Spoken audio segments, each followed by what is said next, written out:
OBC नेते नामदेवराव आयलवाड यांच्या वाढदिवसानिमित्त विविध कार्यक्रमाचे आयोजन करण्यात आले आहे. प्रत्येकी गावातील 10 शेतकऱ्यांना बॅटरीचे वाटप करण्यात आले आहे. भोकर ओबीसी नेते नामदेवराव आयलवाड यांचा वाढदिवस 7 जुलै रोजी गणराज मंगल कार्यालय येथे साजरा करण्यात आला आहे. त्यांच्या वाढदिवसानिमित्ताने वृक्षारोपण तालुक्यातील प्रत्येक गावातील 10 शेतकऱ्यांना बॅटरीचे वाटप व तसेच सर्व पत्रकारांना फाईल देऊन सन्मान करण्यात आला.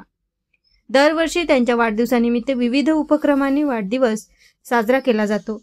याही वर्षी भोकर तालुक्यातील कार्यकर्त्यांकडून नामदेवराव आयलवाड यांचा वाढदिवस साजरा केला आहे. गणराज मंगल कार्यालय येथे आयोजन करण्यात आले असून या कार्यक्रमात अल्पभूधारक, सर्वसामान्य शेतकरी व नागरिकांची उपस्थिती लाभली आहे. एएस न्यूज महाराष्ट्रकरिता भोकर येथून प्रतिनिधी साईनाथ बंडोड.